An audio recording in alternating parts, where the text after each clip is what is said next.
The Tom Woods Show. Hey, everybody, welcome back for another episode of The Tom Woods Show, episode 2401, with our old friend Keith Knight, managing editor at the Libertarian Institute, where I sit on the board, by the way, so they have impeccable taste. Libertarianinstitute.org is the website. Keith, you are, and again, maybe I've said this before, and my middle-aged brain is not good at remembering things I've said and done, but I do not mean this in a patronizing way, that you are a genuine up-and-comer in the movement. In fact, maybe you have already arisen in the movement, but I mean, the work you do, the amount of work you do, the reading you do, the study, the time and care that you put into everything you do, you are always trying to learn more, master more of the material, be able to respond to more criticisms.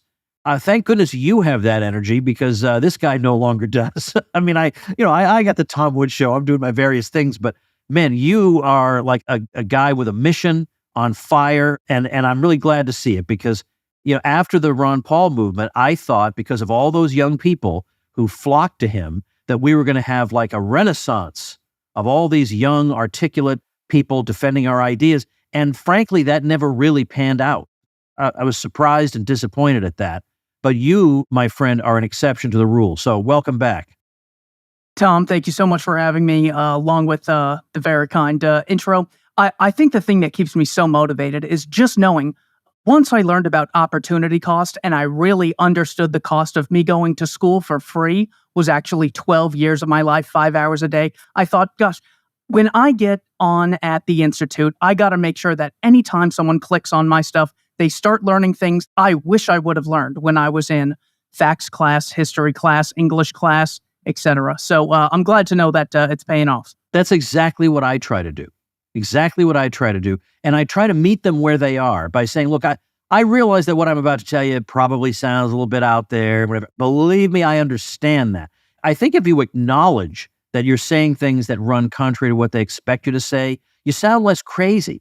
It kind of bothers me sometimes when people just jump right in to, blowing up people's brains. Prepare them for that and say, look, I used to be where you were sitting now, saying, oh, come on, you're full of it. But, when you start looking at the world the way I do and the way I think you ought to, you'll see things quite differently. Also, there's no fluff in what you're doing. Now, we're going to get to the substance of stuff here in just a minute here. But it's very important. I want Keith to be an example for the world. There's no fluff in what he does. I was just listening to the talk you gave at Porkfest, and there's no fluff. If anything, it might need a little extra fluff, because it is just, it is overwhelming, the amount of data and the arguments you're making. I mean, it's irresistible. I mean, it's like you're taking a baseball bat to every bad argument in the world, and just relentless. Just when it tries to come up for air, you're just smashing it and smashing it and smashing it. I like that, because I don't, I have limited time. As you say, opportunity cost. There are many other things. I could be learning another language. I could be, vacationing or doing a lot of things. So I want my time to be used in a way that is highly value productive for me. And when I read your stuff or listen to you, there's no wasted time. Now, there's a funny irony about this, that I'm talking about how there's no wasted time in your material, and yet I've completely wasted the first 4 minutes of this episode. Keith, let's jump in here. So, Thomas Sowell, do you know offhand how old he is now? He's in his 80s, right? 93. Oh, he's 93. The thing is that I just don't want him to be 93, so I have it in my head that he's perpetually in his 80s. Because, I know what it was. I think when he discontinued his column, his newspaper column, he was in his 80s. And then at that point, he kind of froze there in my mind. So he just released a new book. Now, doggone it, if when I'm 93, I release a new book, I expect serious congratulations. But anyway, congratulations, Thomas Sowell. I don't want to bother you when you're 93. Just relax. So I have Keith Knight here. We're going to talk about it. It's called Social Justice Fallacies. And man, there are many of them. And he's like you, Keith. I mean, just brutal beatdowns of these things. And apparently it just came out. So you've read the whole thing. The great thing about this book is, as you were saying before we started recording, it's a great summary of Sowell's work. So explain how that is the case. So what Soul does is he sort of merges three books from what I gather. One is a book titled Civil Rights Rhetoric or Reality, where he talks about the implications of the civil rights vision. This is generally the claim that we know that the Civil Rights Act was beneficial to Blacks because after the passage of the Civil Rights Act, we saw an increase in Black incomes after the Civil Rights Act was enacted.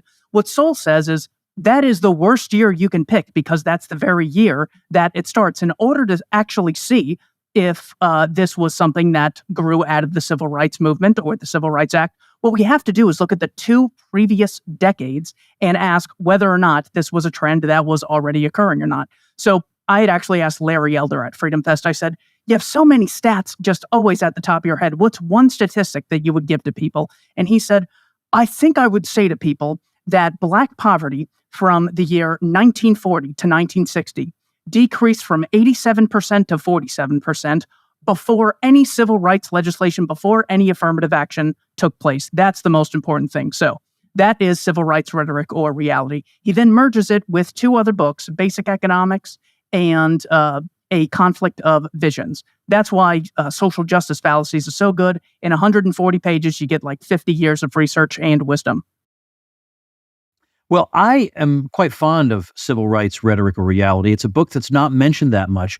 When people talk about Soul's work, they talk about A Conflict of Visions, they talk about Knowledge and Decisions, and those are great books. But Civil Rights Rhetoric or Reality is a fantastic book. And the fact that this summarizes that argument and brings it up to date, because that's an old book from the mid-'80s, is very, very valuable. And incidentally, I have a review of Civil Rights Rhetoric or Reality on Amazon from 2001 that I'm very proud of. And I just went recently and looked at other reviews on there. And there's a review from 2022 who the entire review is, the package was open when I received it. That is not, why is it that in this day and age, people still don't understand what the point of an Amazon review is? I don't care what condition the book was in. I mean, what kind of a boomer are you? That is no, an Amazon review is about the contents of the book, the substance of the book. But anyway, so let's dig into some of this. I mean, Soul, by the way, Soul had a late talking child. And so he wrote a book called Late Talking Children. I mean, he was just that kind of guy. He would become intensely interested in something, and then he could just write a whole book on it like he was the world's foremost expert. And I also think that he's a great model if you want to become a good writer. Read a lot of Thomas Sowell's prose, and you will absorb what it means to be a good writer and to be able to explain complicated things very clearly and simply.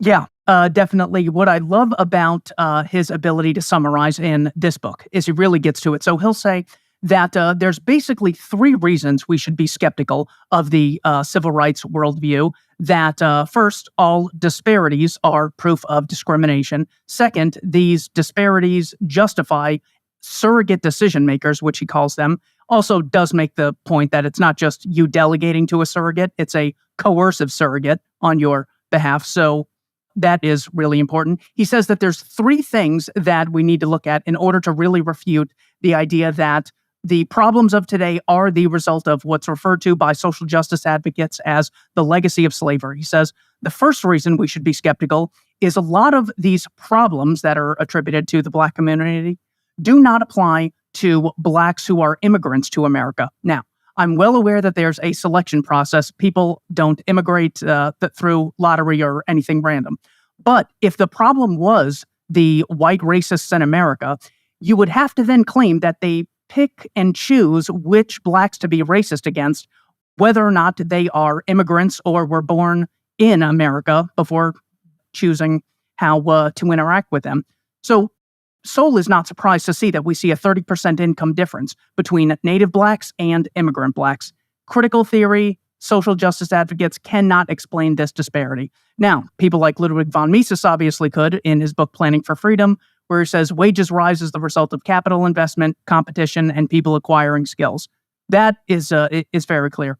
The second reason we should be skeptical of the social justice vision is that a lot of these problems, such as high homicide rates, out-of-wedlock births, high rates of poverty, and diminished homes, all of these riots that we see, we did not see these problems when racism was much worse. This would be the 1920s, 30s, 40s, and 50s. In America, you actually saw blacks going into high-skilled, highly paid professions at a faster rate the decade preceding the civil rights movement than you did in the decade after.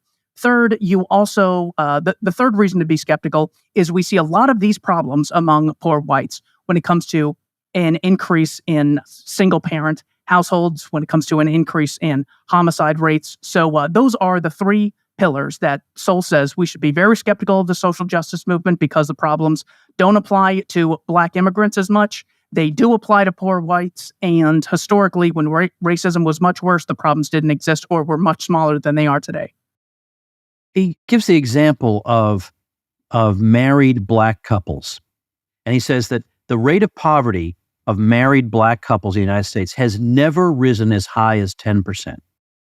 So much lower than for the general black population. Now, if racism were the explanation for everything we see and all the disparities, why would this matter? Do you think racists go around asking if blacks are married or not before they begin to mistreat them? They probably don't even know or care. So why would this happen? Why would that happen? And then secondly, he says that if you look at single parent households, whether headed by men or women, but particularly by women, they have at least twice the poverty rate of households that are headed by a black married couple. Now, well, how could this, if white supremacy were everywhere, how would that be possible? Why have the white supremacists been so unable to do anything about that particular disparity? So his point is, there's a lot to be said for behavior. There are behavioral differences that can actually help you get ahead or make you fall behind. And so again, not everything can be explained with this comic book level explanation. But then also, one of the great things about his earlier book, replicated to some degree here, is that he'll go through, and remember, he also wrote the book Ethnic America. He was very good friends with the late Stephen Thernstrom at Harvard, who was the editor of the Encyclopedia of American Ethnic Groups. So he was very interested in these sorts of things. He knew all about different disparities. And he would say that, look, we're not allowed to say that Germans are known for being hard workers. But yet, when we have anecdotal data from all over the world of everybody in South America and Asia and everywhere around the world saying that Germans are very hard workers, like, what does this mean? Or that the Germans or other groups like the Armenians in some cases, you have groups that own, more mills than the native people or have more than twice the income of the native people over and over and over. This is replicated time and again. He gives the example of the Ottoman Empire. And he says, if you just look at the early 20th century, like 100 years ago, I guess sort of before, a little bit more than 100 years ago, while they still had the Ottoman Empire, none of the 40 private bankers listed in Istanbul was a Turk, even though Turks ruled the empire. None of the 34 stockbrokers in Istanbul was a Turk. Of the capital assets of 284 industrial firms in the Ottoman Empire that employed 5 or more workers, 50% of these firms were owned by Greeks and another 20% owned by Armenians. This is not unique. So there have been many cases in where racial or ethnic minorities have owned more than half of entire industries. So the Chinese in Malaysia, the Germans in Brazil, Lebanese in West Africa, Jews in Poland, Italians in Argentina. And he goes on and on and on and on and says, in effect, he says, show me anywhere in the world where you have had exactly the same representation in whatever it is, an industry, a particular course of study or whatever, that is exactly proportionate to a particular minority group's representation of the population. Can't find it, you won't find it. There are a million reasons why you won't, and virtually none of them are sinister. Exactly. The example that he uses of when it comes to places like Democracy Now! Will say, we know that discrimination occurs because we see a difference between white incomes and black incomes. So what Sol says is, well, can I find similar disparities between two other groups in America? So what he does is he finds almost the same exact pattern when you compare Japanese Americans to Mexican Americans. And when it comes to median income, it turns out in this white supremacist society of ours, whites come out roughly 11th. If you look at, I believe Sol cites both the New York Times along with current population review. These people get their statistics from the census data. So Sol says that there's a number of groups that have a higher income than whites on average, and these include Indian, Pakistani, Vietnamese, Filipino, Taiwanese, Chinese, Hmong, and Japanese American immigrants. Again, I concede the selection process that people don't come here at random, but when they got here, wouldn't the racists hate them even more and then discriminate against them more? So that is another fallacy that the social justice advocate will do, point to one disparity. It's generally summarized as the Asians don't exist problem. So when it comes to whites versus blacks, when it is in regards to being less likely to get loans, turns out, well, Asians are even less likely to get denied for loans than whites. When it comes to student discipline, you also get the same thing. Sol uses the example of Japanese Americans coming to America, speaking very little English in the 1940s, being sent to internment camps and having their property stripped from them. By the year 1959, their incomes were relatively equal to whites, and by 1969, the amount of wealth they had on net was roughly 1/3 higher than the average person who was white in America. None of these social justice advocates could explain such a thing, nor could they explain Thomas Sol's citation in the New York Times, where it turns out 6 out of the 10 poorest counties in America have a population that is between 90% and 99% white. This is generally the area in the Appalachian Mountains of Kentucky. So on the racial issue, there is just basically nothing left. The only thing I wish he would have gotten into, just because it's at the heart of the social justice movement, are the major claims of Black Lives Matter. Recently, well, not too recently, this would have been July of 2017, Roland Fryer, who has a PhD at Harvard University, one of the youngest professors to get tenure there, actually dug into the research of 18 cities when it comes to the central claim of Black Lives Matter. Blacks are disproportionately targeted by police. Fryer says, well, the first thing is that we see a huge disparity when it comes to men and women. Men are 95% of those killed by police. But before looking into that, is there even a disparity between the races when it comes to those who are killed by police? So Roland Fryer's research paper is titled An Empirical Analysis of Racial Differences in Police Use of Force. And after studying 18 cities across America, his claim is that on the most extreme use of force, officer-involved shootings, we find no racial differences in either the raw data or when contextual factors are taken into account.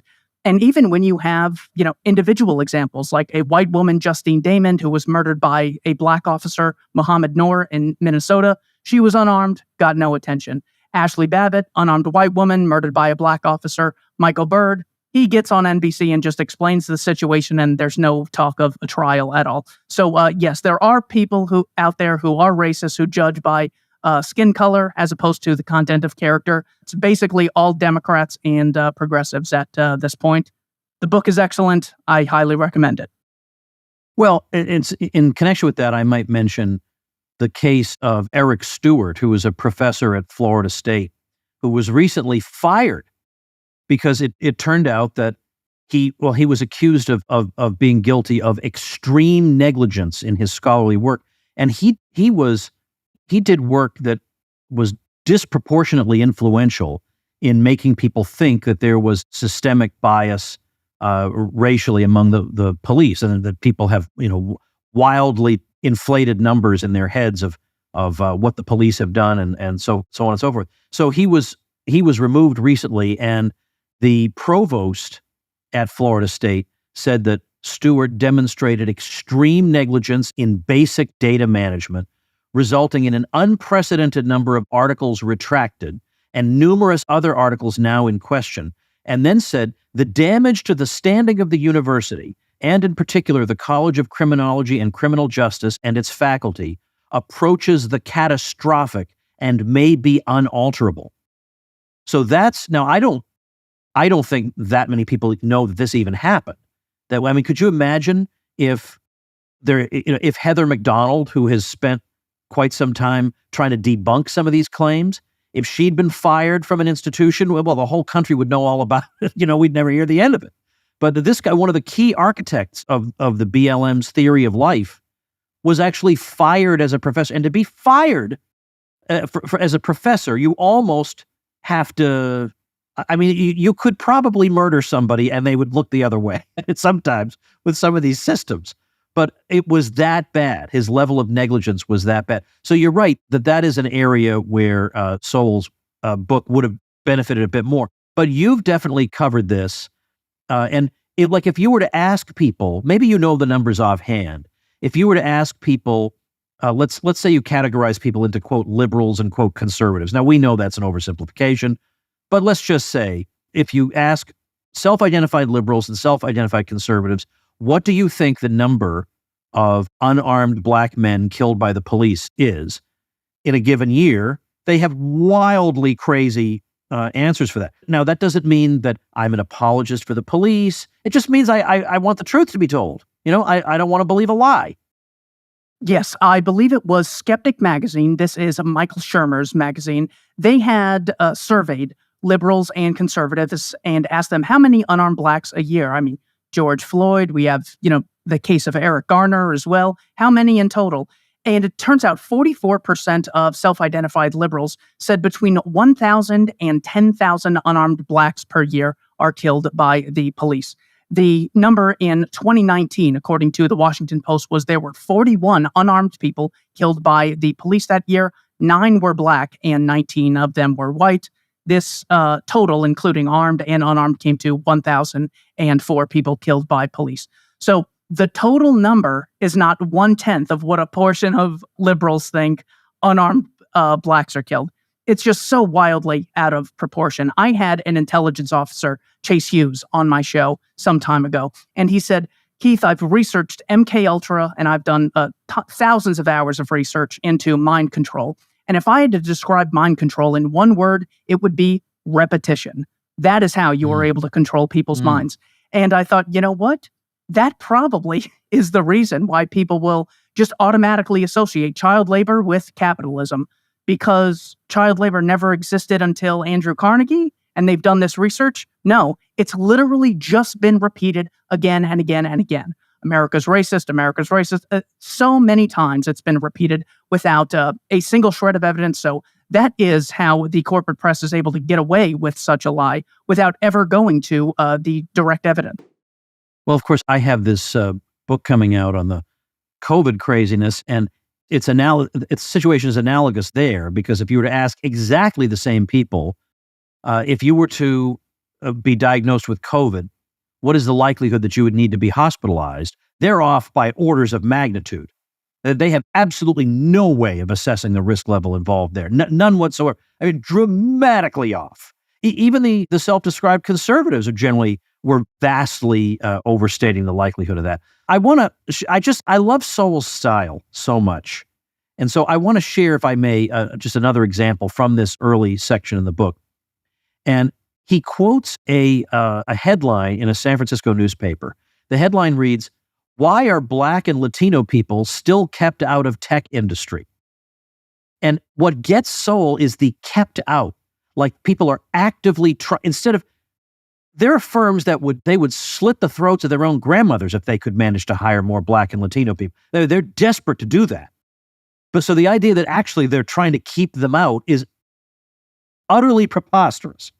But so Sowell's response is, look, are Asians being kept out of professional basketball, or Californians kept out of the National Hockey League? And he says, look, there are ethnic differences in educational qualifications here. He says, Asian Americans have more college degrees in engineering than either Blacks or Hispanics, each of whom outnumbers Asian Americans in the population. And he says at the PhD level, Asian Americans' engineering degrees, even though they, as a percentage of the population, are very, very small, outnumber in raw numbers the engineering PhDs of Blacks and Hispanics combined. And he says, and by the way, such disparities in engineering degrees are not peculiar to the United States. And he gives a favorite example of the Chinese minority in Malaysia. In the 1960s, the Chinese minority in Malaysia received 408 engineering degrees. The Malaysian majority received 4 engineering degrees. And so this is not a matter of keeping anybody out. And he says there is no way the Chinese in Malaysia could keep out Malaysian students in universities that were run by Malaysians and subject to the authority of the Malaysian government, which was also run by Malaysians. I mean, it's a brutal, brutal, brutal beatdown. It's just like one young Keith Knight might give. Yes, and he also gets into the culturalist aspects of things. So first we have critical theory, three general ideas to explain disparities among groups. Critical theory, disparities are the result of discrimination.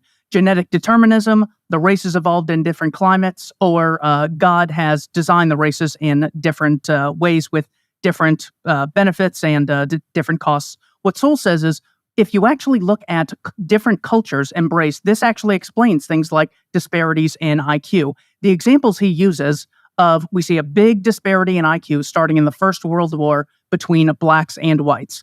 But when you look at blacks in the North versus blacks in the South, you actually see less of a disparity between the races and a blatant disparity between those in the North and those in the South. He also uses the increasing IQ of Jews within a generation or two, citing the research of James Flynn.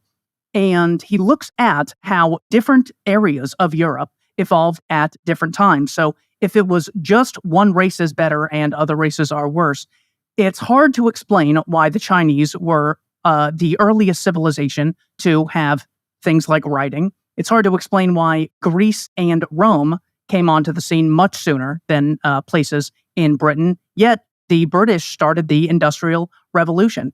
If all we have are these deterministic aspects, we would see all the races at different parts in history, and then more or less stagnant and increasing or decreasing at the same rate. But we don't see that at the end of the book. He says, we have tons of poverty in Singapore, and the Singaporeans, thanks to people like Lee Kuan Yew, were able to drastically increase their wealth as a causal result of increasing the amount of free trade and private property. Saw the same thing in Hong Kong.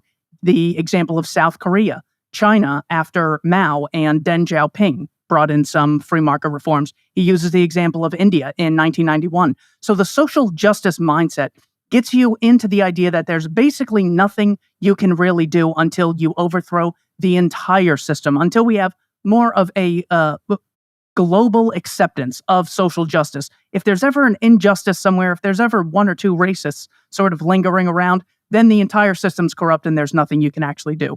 Well, he actually shows us not only on a large scale, on an individual scale. So he gets into the idea that wages have stagnated and all the benefits in the last 50 years have all gone to the top 10%. Soul says it's important to know that the 10% is actually just a category, and it doesn't actually specify individuals who move in and out of this category. The example I use is, it's like you're looking at the average age of a freshman in the year 1980, and you say, okay, the average freshman is 18 years old. And then 40 years later, you go back to that college, and the average age of a freshman is still 18 years old. So it turns out people aren't aging at this college. Well, that is just a group of people. Those are not actual human beings. That's just one demographic people move in and out of. So he finds that about 5% of people after 20 years are still in the same income bracket. This is why we see a vast disparity in the median income of the average 20-year-old and the average 45-year-old in America. He also uses the example of Canada because there is income mobility. When people get more on-the-job skills, they get their foot in the door, and they're able to increase the wage that they demand. He also mentions in 1948, there was a higher white youth unemployment rate than black youth unemployment rate, which throws another wrench into the social justice worldview that disparities today are the result or legacy of racism. Soul says, why did it take more than 150 years for the legacy of slavery to actually have this effect, which the social justice advocates are telling us we have? So just so many examples of that all throughout the book. I want to go back to something you said about, given the way social justice people would have us think, no progress can be made until the entire system is overthrown. Well, I think some people are probably a little more too impatient for that. So let's give them some happier news.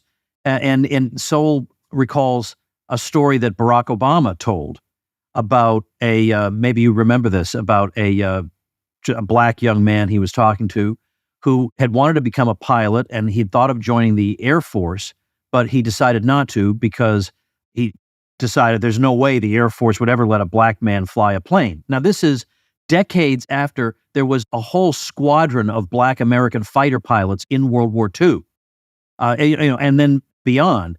But he had become so convinced, and who can blame him, given what he's told 24 hours a day, that this was impossible, that he wasn't even going to try. So it reminds me when I had Wanjiro Njoya on the show from the University of Exeter, and she was saying kind of something along the lines of what Sowell is saying. Sowell is saying, look, it's not that there are no people who treat others unjustly on the basis of race. It's not that there's nobody like that. It's that in this day and age, given that you have limited time, given the concept of opportunity cost, you have limited resources, is it better for you to expend that time and those resources on an increasingly fleeting amount of quote unquote racism? Or is it better just to spend it on building up your skills? Or as she said, we have so many people who in effect can't read. Could we just get them to read? I mean, go ahead and change the name of their high school because it was named after an oppressive person if you want to. But the problem is the kids in that school still can't read anything, so maybe you could just focus a little bit on that they can't read, and then later maybe do other things. But starting with getting them reading, might make more sense. That might make more sense. Unfortunately, there's very little incentive to do so. Corey DeAngelis is an excellent school choice advocate. He cites the National Institute for Educational Statistics and finds that there's been a 280% increase adjusted for inflation since 1960 when it comes to per student spending on education. And they're so explicit that even the teachers don't brag about their results. They go, you know what, kids, basically everyone needs to go to college. Now, would they be saying that if they were so proud of what they just had the kids doing for the last 12 years? They'd say, yeah, you don't have to go to college. We've done so much with all this money and all this time you've given us. If you want to go to college, I bet there's nothing else you'll learn because we did such a darn good job. No, they are constantly conceding that no matter how much money you give them, they don't have, it's never a management problem. It's never an incentive problem. It's always a matter of dollars and cents. And this is just very classic. You have people like Jonathan Haidt doing research that the average person will have an intuition that they want more money, they want more power, they want a higher social status, and then come up with justifications as to why those things should happen. We see it everywhere. There's no reason we shouldn't think people like professors or politicians or members of the media do the exact same thing. There's a study in here that I have to mention, or a couple of studies, that even though they're somewhat tangential to the thesis, they're so interesting that I want to bring them up to you and with the listening audience. And it's in the context of Sowell saying that yet another contributor to, let's say, a prosperous, stable society is a level of social trust, of honesty in the society. And that's something that is hard to measure, or it's not something that we normally would try to place a number on. And so it's easily overlooked by historians and statisticians and social critics, let's say. But it's very real.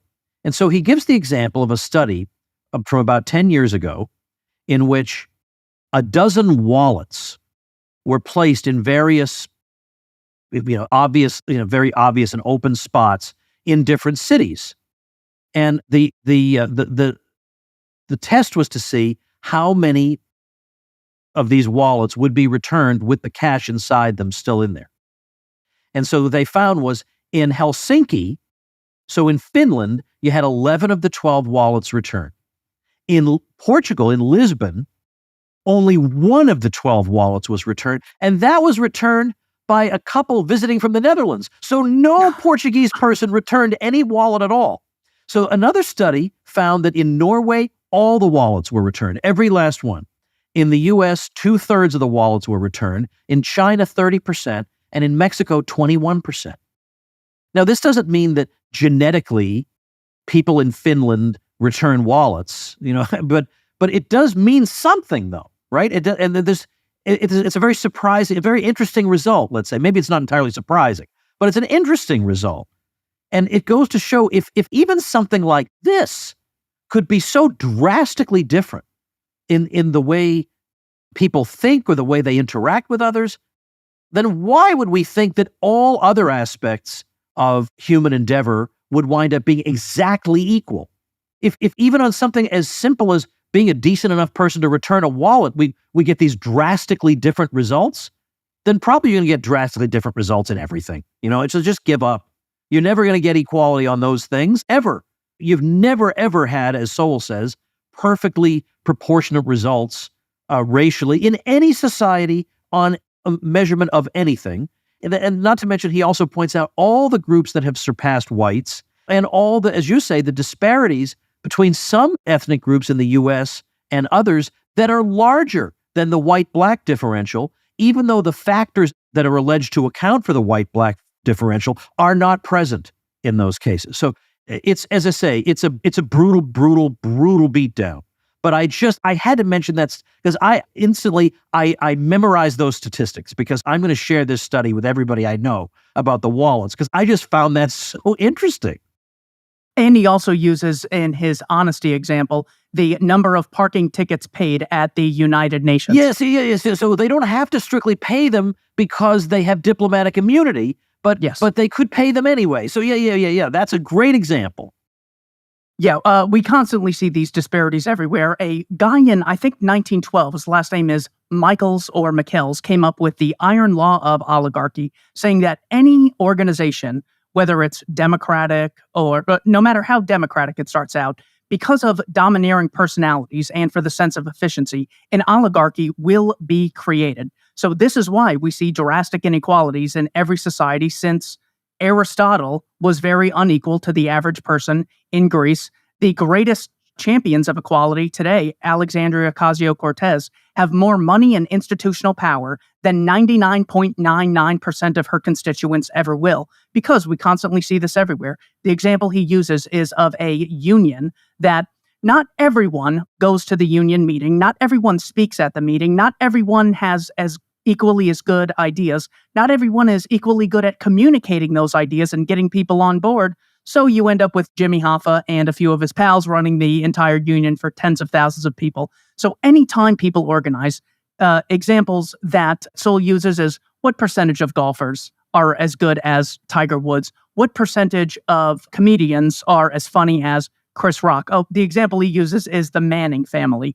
Archie Manning, Peyton Manning, and Eli Manning are three of the greatest quarterbacks ever. What percentage of people are as good athletically as they are? So we constantly see these disparities everywhere. It's an iron law within every institution, within every society, so we should expect nothing different. That's why he calls it the invincible fallacy, that no matter what, people assume that in the absence of discrimination, we'd see total equality among the ages, the races, and the genders, and the nations. But we don't see equality between North and South Korea, where there's a large amount of similarities within their history. Racially, they're more or less the same, but we see a disparity, and it is because of cultures and institutions that people embrace. I want to elaborate on that point about the parking tickets at the UN. So the idea is they don't strictly have to pay these tickets because they have diplomatic immunity, so nothing's going to happen to them if they don't pay. And at the end of a 5-year study, it was found that Egyptian diplomats had thousands and thousands of unpaid tickets, whereas the Canadian ones had none, the British ones had none, the Japanese had none, even though they had twice as many diplomats as Egypt. Another thing I do want to, I want to, in a minute, I want to read a passage to you and get your commentary on it. But before I do that, I want to point out that in this day and age, in 2023, given the technology we have, given the internet, the amount of capital you need to start a business has been drastically slashed. In the same way that the amount of money you need, let's say, to become a musician is drastically slashed. You can, or the connections you need. I mean, yeah, you might not be world famous instantly, but you don't have to be signed by Capitol Records to get your music out there. Likewise, to become a documentary filmmaker, you see people making documentary films on a shoestring budget all the time because the technology has made that possible. There's been a tremendous leveling of opportunities for people.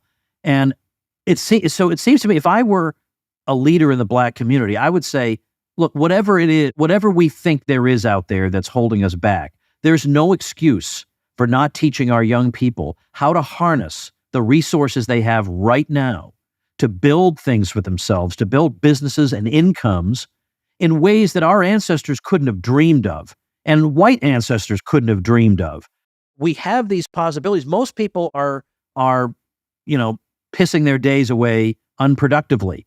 Now, I'll get yelled at for that, but you know what I mean. There are opportunities everywhere, and most people are instead just complaining and woe is me, and I can't believe I have to pay back my student loan or whatever. But a really ambitious person in this day and age will be alert to the many, many opportunities out there. And I would be training young Black people.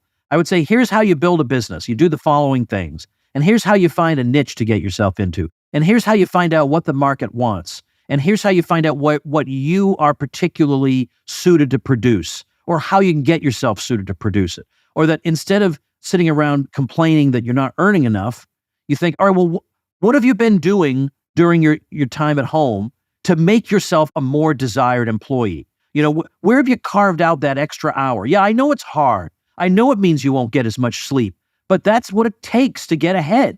I would be doing that. And instead, it's all political agitation, which is a complete, total dead end. Now, let me read this to you, and I want to get your comment on it. This is from Soul. There have been many examples of peoples and places around the world that lifted themselves out of poverty in the second half of the 20th century. These would include Hong Kong, Singapore, and South Korea. In the last quarter of the 20th century, the huge nations of India and China had vast millions of poor people rise out of poverty. The common denominator in all these places was that their rise out of poverty began after government micromanaging of the economy was reduced. This was especially ironic in the case of China with a communist government. And here's the key. With social justice advocates supposedly concerned with the fate of the poor, it may seem strange that they seem to have paid remarkably little attention to places where the poor have risen out of poverty at a dramatic rate and on a massive scale. That at least raises the question whether the social justice advocates' priorities are the poor themselves or the social justice advocates' own vision of the world and their own role in that vision. What do you think of that? Well, this is what we inevitably get when people in high positions of power pay no price for being wrong, as Sol likes to put it. So they don't actually have a huge incentive to say, all right, so it's the poverty and the injustice I'm against. What sort of processes or what sort of general institutions could we as a society embrace to increase the likelihood that people will have income mobility and will have more justice than we otherwise would? So instead of embracing the ideas of, say, Booker T. Washington, they've embraced the ideas of Al Sharpton just because they're more likely to arouse the passions of the feeble-minded, so to speak. So when it comes to things Alexandria Ocasio-Cortez could say when she has a microphone in front of her, she could say things like, I was watching Keith Knight, Don't Tread on Anyone, the other day, and it turns out he did a ton of research when he worked at Walmart and found out the primary reason people got fired at all Walmart locations was as a causal result of a lack of attendance and showing up on time. This is something within our control. We could leave earlier. We could bring books to places and get there and work early. You can also see that there's a great deal of correlation between people who get early on the job experience, get their foot in the door, start networking, start asking questions, start being more ambitious on the job and looking for opportunities. Those people will have higher incomes than they otherwise would. So just those two things, gaining on the job skills and asking questions and having your attendance in line. By the way, that happened at Walmart and Dish Network when I worked at both places. Attendance was the number one reason people lost their job.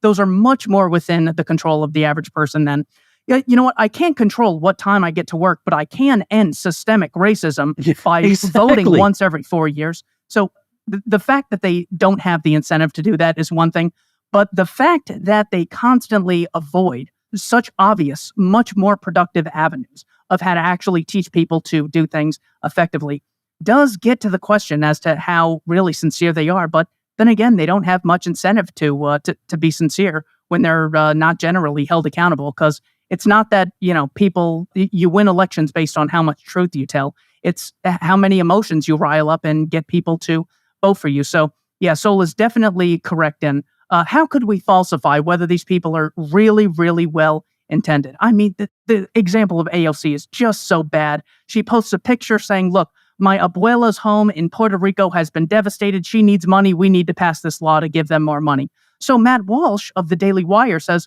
you know what? If you, Tesla driver, congresswoman in America, aren't going to help her, I'll raise a bunch of money. And the Daily Wire raised $100,000. And AOC's campaign got a hold of the GoFundMe Indiegogo people and said that we won't be accepting the money. Now, when we get something like that, how is that possibly seen as having some sort of innocent explanation? Are you telling me Barack Obama, Harvard graduate president of America, believes that corporations pay men 25% more just because they're male? Yeah. I mean, there's just almost no innocent explanation for any of this. And Right. I think that's a great way that sort of nudges people into saying, if you really cared about this, here's how I'd be able to tell. So you can change and you can admit you're wrong. And that's how I can differentiate the good people from the bad people, the well-intended from those who don't really care about the effects of their policies. So yes, that was an excellent part of the book. You know, Ayn Rand gets criticized for being selfish and not caring about the poor and all that. But her argument was, look, obviously these people don't care about the poor. If you cared about the poor, you would look around the world and say, what is it that makes the poor better off? Answer, a market economy. Period. There's no argument about this. A market economy. And that is the one thing they are dead set against, and that they try to put as many obstacles in the way of, is a market economy. So therefore, I'm sorry, they do not deserve the benefit of the doubt, that they're just dumb and they just don't know any better. If they cared, they would pencil into their busy schedules the 5 minutes it would take to survey the world and notice that the more economic freedom a society has, the fewer deprivations the poor there suffer. Take 5 minutes to find that data. You know, you just do a search for it, you can find it. So therefore, we can rule out that that's what they care about. Now, I don't mean this to absolutely exclude the possibility that there are some people who are so lazy that they haven't even bothered to look into how places become rich and why they stay poor. I'm sure there are intellectually lazy people, but then those people are so contemptible that they can't even look into the very thing that they're supposedly passionate about, that I just don't care about their opinion. It's certainly hard to care about the opinion. When I was doing research for a speech, I found out that something like 1 billion hours of Netflix is watched collectively by Netflix users. And I go, there's just no way that I could still excuse these things. If it's like people spend 99% of their days working in the mines of the greedy capitalist and they only get a few minutes a day to sleep, then I could say, well, maybe you could be ignorant of these things. There's just no excuse at this point. Yeah, start with East Germany and West Germany, and then social justice advocates get back to me on which side was wealthier. The great example that Niall Ferguson uses is he uses the example of the Chinese inside and outside of the Republic to determine whether or not but we can see why some people are wealthy and others are impoverished. And I love what Sol does, where he says that if it's true about the economic social injustice that the wealth of the rich comes at the expense of the cost of the poor, the wealthy are wealthy as a result of impoverishing the poor, we could actually find a way to falsify this. And the second he throws that line at you, you know you're in trouble. So he says, let's look at where the most billionaires are in the world, either as a total number, absolutely, or on a per capita basis. It turns out that America has more billionaires than all of Africa and the Middle East combined, and the average American has a higher standard of living than the average person in Africa or the Middle East. So the entire exploitation narrative, just based on that irrefutable metric, is one way you can refute the social justice narratives. He then gets into how did places fare once they kicked out the Jews, the Lebanese, the Egyptians, and all of these other demographics. Or Asians in Africa. Asians in Africa, yes. The Chinese in the Philippines is the other examples he uses. He goes, once we kick out these parasites and once we confiscate all the wealth from the rich, well, then we could have this prosperity. But turns out, once all the wealth is taken, turns out you killed the golden goose, you have less golden eggs. Someone's going to have to look into that and see why it is. And he also has a great section on the amount of money that's confiscated from the state and a lack of appreciation from the social justice advocates. So first he says that just because you have higher tax rates doesn't automatically equate to more revenue. But also in years like 2022, the federal government got $6.27 trillion to spend. And people aren't like, government's 30% better than it was previously, 4 years earlier when they only got 4.2 trillion, because of COVID and the CARES Act. So even when they get all the power that they beg for, they still have nothing to brag about. There's so many of these little nuggets, and I'm going to let you go in a minute, but there's so many of these little nuggets of information that you wouldn't ever think of. And then as soon as you learn them, you realize that it explodes all these bumper sticker slogans that substitute for thought. And so, for example, in Sweden, we're talking, the Swedes do well because they have the giant welfare state. But what's interesting is if you follow the Swedes around the world, they have a low poverty rate wherever they go, for whatever reason. It doesn't matter if they're in a welfare state. They do even better when they're in a more market economy. So, again, if you know only one fact, then sometimes that's not, usually they don't even know one fact. They have a distortion. But even sometimes if you know only one fact, it's not enough. You need to know the other complementary fact that then explains and contextualizes the first fact, like the example of the Swedes. So, what's interesting? This is a very unusual episode. I have one other time I did an episode on a Thomas Sowell book. Matter of fact, I might have done a solo episode on one of his books, but I did one with Michael Malice on A Conflict of Visions, which I like very much. But so here we are, you and I have been talking about somebody else's book. It's Social Justice Fallacies by Thomas Sowell. I'll link to it in the description of this video. I'm doing video now, but unfortunately, I've completely destroyed my YouTube following because for years and years, I wasn't releasing any video on here. It was just a still shot and the audio of the show. So now I've got like 75,000 YouTube subscribers, none of whom bothers to look for videos by me anymore. So I burned them all out. Now here I am, trying to do it. But anyway, but also on the show notes page, which is tomwoods.com/2401. But for you, Keith, what should we link to? Because I bet we have some new Keith Knight fans as of today. I would say my recent speech at PorkFest took me probably 6 or 8 months of reading tons of books, including Ibram X. Kendi, including The 1619 Project by Matthew Desmond and Hannah Nicole Jones. I summarized all that research in a speech that I titled 3 Social Justice Lies, Racism, Sexism, and Homophobia. That is probably a good place to start if you're looking for videos. If you're looking for something to read, the Voluntarist Handbook is always free as a PDF at libertarianinstitute.org. Those are the 50 essays that I read that took me from being a progressive to being a libertarian. People from the right, like Joe Sobran, are in there. People on the left, like Sheldon Richman, are in there. It's a very good compilation to introduce people to in a very time-efficient manner to our ideas. Yes, I agree completely. That is a terrific book. So I will link to that as well. So check out the description or also tomwoods.com/2401. Thank you, Keith. This was pretty intense. Like, I'm exhausted after this conversation. Thank you so much. Always a pleasure talking. Always a pleasure, Tom. Thank you. And thank you, ladies and gentlemen. Become a smarter libertarian in just 30 minutes a day. Visit tomwoods.com to subscribe to the show for free, and we'll see you next time. Like the sound of The Tom Woods Show? My audio production is provided by Podsworth Media. Check them out at podsworth.com.